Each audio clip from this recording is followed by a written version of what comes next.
আসসালামু আলাইকুম ওরহমতুল্লাহি ওবরাকাতুহ। আরবি প্রভাষক ভাইব প্রস্তুতির ধারাবাহিক পর্বের নতুন আরও একটি পর্বে স্বাগত জানাচ্ছি।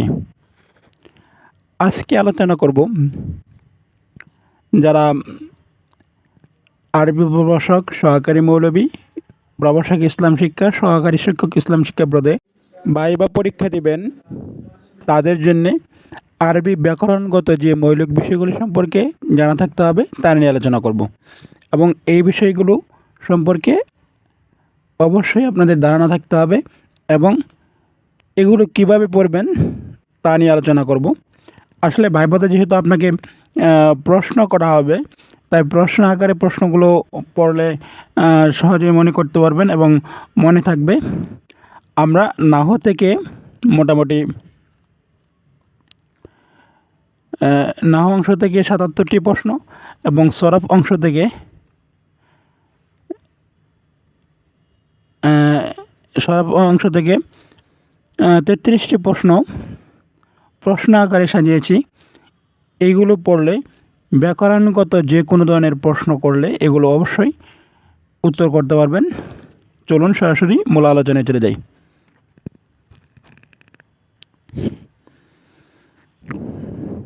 প্রথমে আমরা ইলমে নাহু সংক্রান্ত যে প্রশ্নগুলো আসতে পারে এগুলো নিয়ে আলোচনা করব। প্রথমে হচ্ছে ইলমে নাহুর পরিচয় এবং আলোচ্য বিষয় উদ্দেশ্য। এটা সকলেরই জানা, তারপরও এটা পড়ে রাখবেন। এরপর হচ্ছে কালিমা কাকে বলে, কত প্রকার কী কী, কালাম কাকে বলে, উহা কত প্রকার ও কী কী, এবং প্রত্যেক প্রকারের একটি করে উদাহরণ মুখস্থ করে রাখবেন। ইরাব কাকে বলে, ইরাব কত প্রকার কী কী, প্রত্যেক প্রকারের উদাহরণ।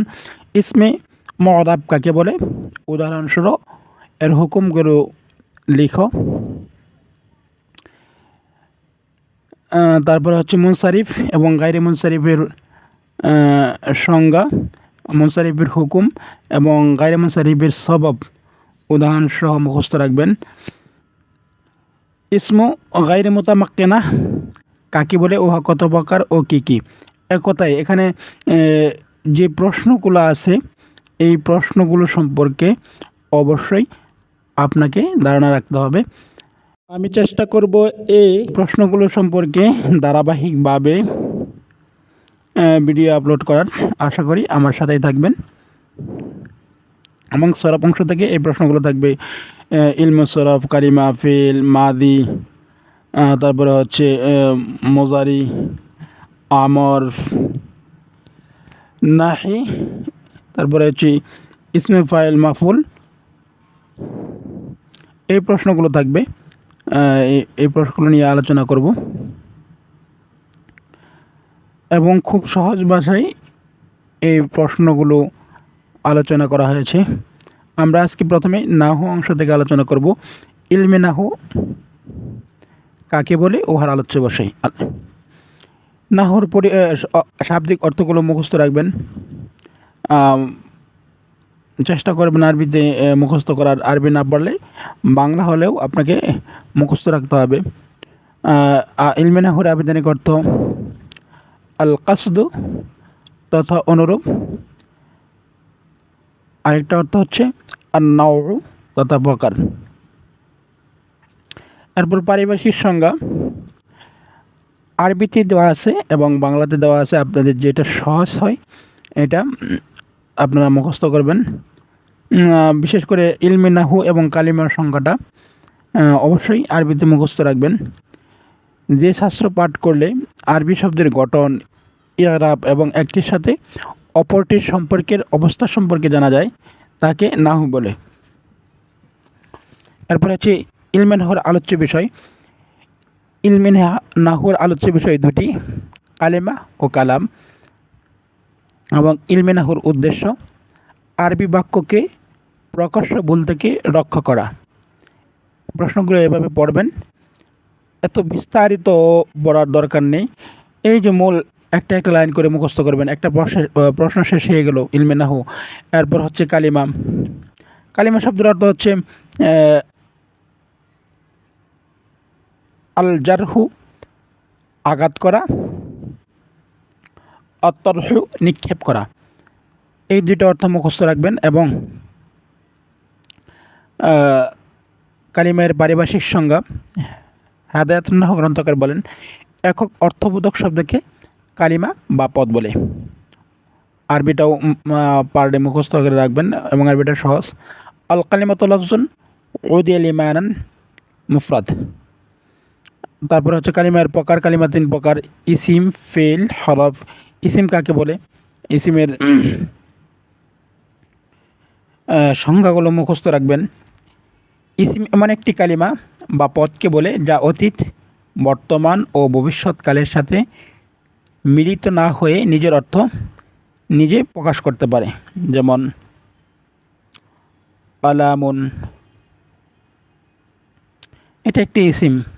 এই কলম শব্দ দ্বারা আমরা সহজেই বুঝতে পারি একটা কলমকে বোঝানো হয়েছে, এবং এটা 3 কালের মাদি, মুজারি এবং মুস্তাকবেল, এই 3 কালের কোনো একটার সাথে সম্পর্ক রাখেনি। এভাবে ফেলের সংখ্যাটা মুখস্থ রাখবেন। এবং এই ইসিম, ফেল, হরফ এগুলোর সংখ্যাগুলো আরবিতে মুখস্থ রাখবেন। আল ইসমু কালিমাতুন তাদুল্লু আলা মা'নান ফি নাফসিহা গায়রু মুক্তারিনিন বিআহদি আযমিনাতিস সালাসাতি। একটা উদাহরণ মুখস্থ রাখবেন, যেমন জাইদুন একজন ব্যক্তির নাম। জাইদ যদি বলা হয় তাহলে আমরা বুঝতে পারবো এটা একটা ব্যক্তির নাম, এটা কোনো কালের সাথে সম্পর্ক রাখে নাই। এবং ফেল এমন একটি কালিমা বা পদকে বলে যা নিজের অর্থ নিজে প্রকাশ করতে পারে, তবে কোনো এক কালের বা সময়ের সাথে মিল রাখে। ক্বালা সাহিবু লিহিদায়াতিন নাহওয়ি আল ফি'লু কালিমাতুন তাদাল্লু আলা মা'নান ফি নাফসিহা দালালাতান মুক্তারিনাতান বিজামানি যালিকা মা'না। এরপরে হচ্ছে হরফ এমন কালিমা পদকে বলে যা নিজের পূর্ণাঙ্গ অর্থ নিজে প্রকাশ করতে পারে না অন্য বাক্যের সাহায্য ছাড়া, যেমন মিন, ইলা, ফি। এটার সংখ্যাটা আরবিতে মুখস্থ করবেন। আল হরফু কালিমাতুন তাদাল্লু আলা মা'নান ফি নাফসিহা বাল তাদুল্লু আলা মা'নান ফি গায়রিহা। এরপর হচ্ছে কালাম কাকে বলে? কালামের আবেদনিক অর্থ: আল জুমলাতু বাক্য, আল ওয়াজু আদেশ, আল খুতবাতু বক্তব্য। এভাবে কমপক্ষে 2টা করে অর্থ মুখস্থ রাখবেন। কালাম কাকে বলে? কালাম ওই শব্দ যাহা কমপক্ষে 2টি পদকে অন্তর্ভুক্ত করে। কালামকে জুমলাও বলা হয়।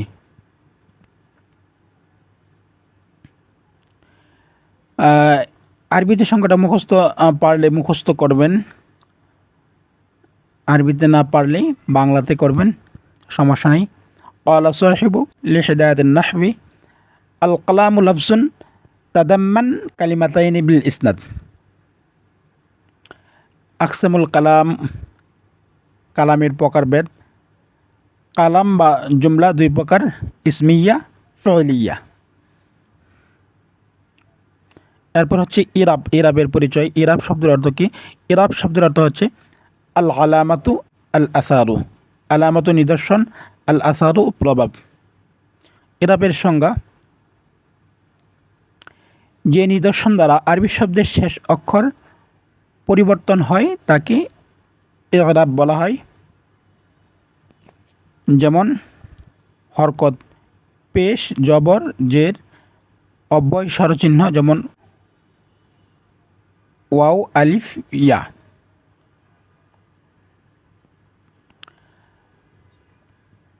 আর আরবিতে সংখ্যাটা চাইলে মুখস্থ করতে পারেন। ক্বালা সাহিবু লিহিদায়াতিন নাহওয়ি আল ইরাবু মা বিহি ইখতালিফু আখিরুল মুরাব। ইরাবের প্রকারভেদ: ইরাব 2 ভাগে বিভক্ত: ইরাবু বিল হারকাত, ইরাবু বিল হরফ। হরকত হচ্ছে পেশ জবর জের, আর হরফ হচ্ছে ওয়াও আলিফ ইয়া।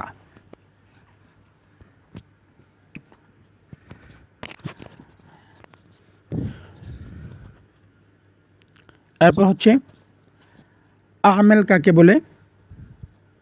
যার কারণে রফা নসব জ্বর হইয়া থাকে তাকে আমেল বলে। এরপর ইসমে মুরাব কাকে বলে? উদাহরণসহ হুকুম লিখো।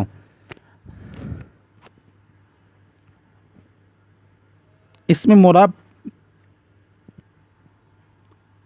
প্রত্যেক ওই ইসিমকে বলে যাহা অন্যের সহিত যুক্ত হইবে কিন্তু মাবনি আসলের সাথে সাদৃশ্য রাখিবে না।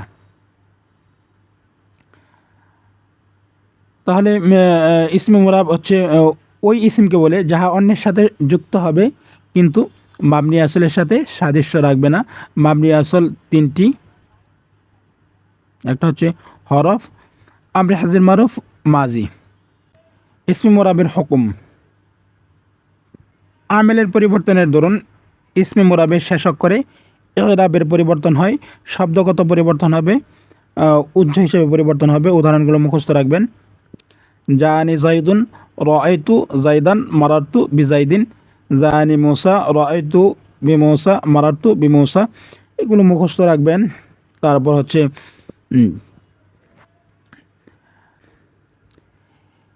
ইরাব গ্রহণের দিক থেকে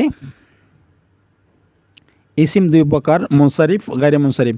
এবং এই প্রশ্নগুলো অবশ্যই সিরিয়াল অনুযায়ী মুখস্থ করবেন যাতে করে আপনার আরবি ব্যাকরণের যে মৌলিক বিষয়গুলো আছে সেগুলো শেখা হয়ে যাবে। এবং প্রশ্ন করলে ভাইবা বোর্ডে যখন আপনাকে প্রশ্ন করবে তখন আপনি উত্তর দিতে পারবেন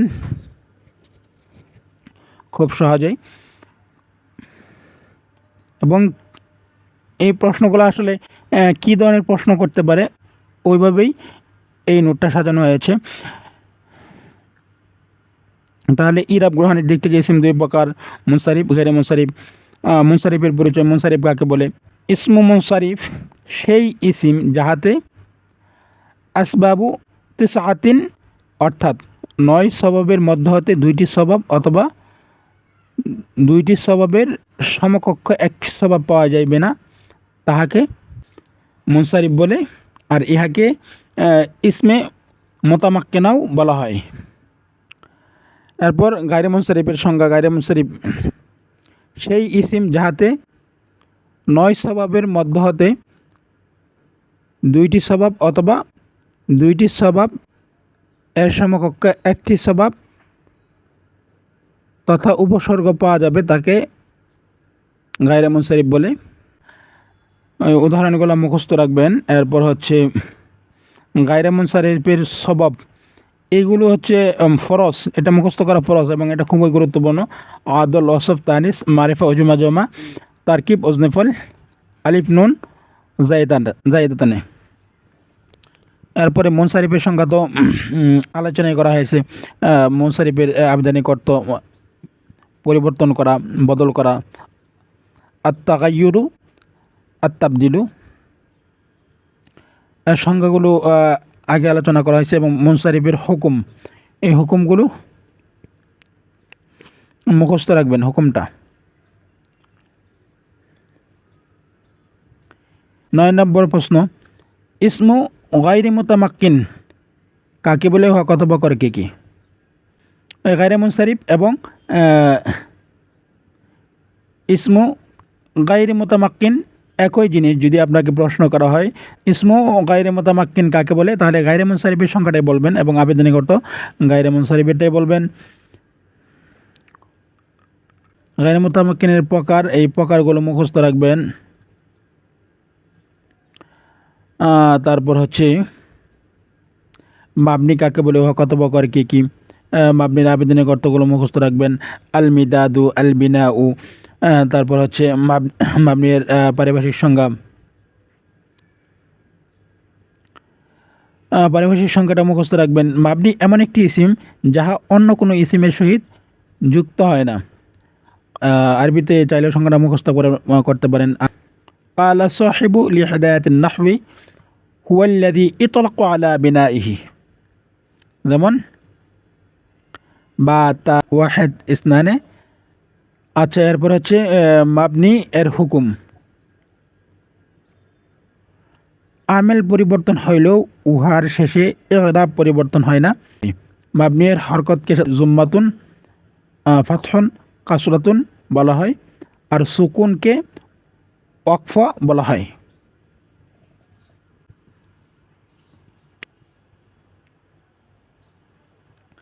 আকসামুল মাবনি, মাবনির প্রকার। মাবনি দুই প্রকার, আসলুল মাবনি, মুশাব্বাহ মাবনি।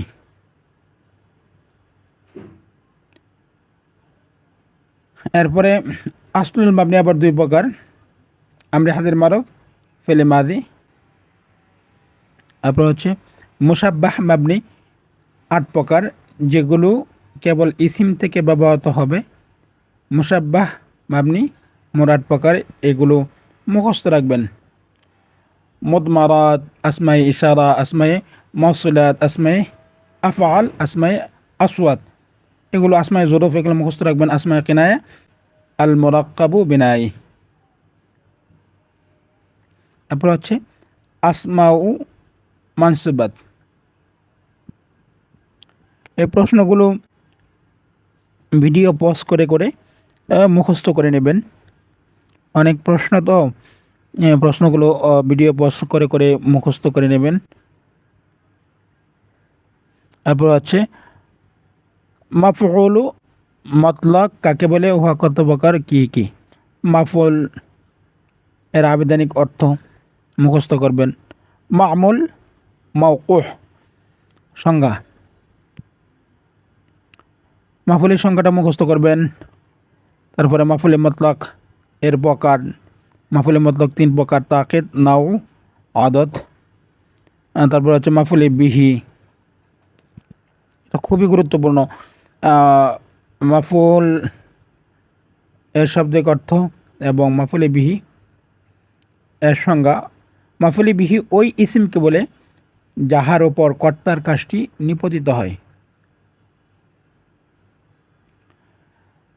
যাহার উপর কর্তার কাজ পতিত হয়, যেমন নাসারা জায়দুন আমরান উপর। মাফুলে বিহি 4 প্রকার,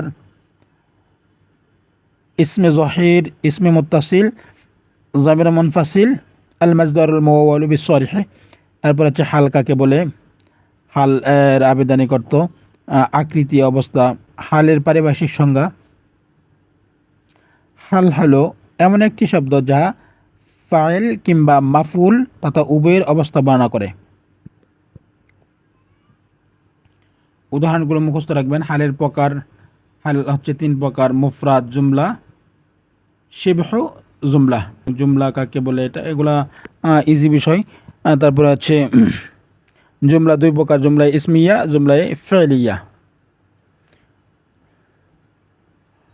জুমলা ইসমিয়া 2টি ইসিম দ্বারা গঠিত বাক্যকে জুমলা ইসমিয়া বলা হয়, যেমন জাইদুন কাইমুন। একটি ইসিম এবং একটি ফিল দ্বারা গঠিত বাক্যকে জুমলা ফেলিয়া বলা হয়, যেমন কামা জাইদুন। আজকের মতো এখানেই শেষ করছি। বাকি প্রশ্নগুলো ধারাবাহিকভাবে আপলোড করব। আশা করি আমার সাথেই থাকবেন। আসসালামু আলাইকুম ওয়া রাহমাতুল্লাহি ওয়া বারাকাতুহু।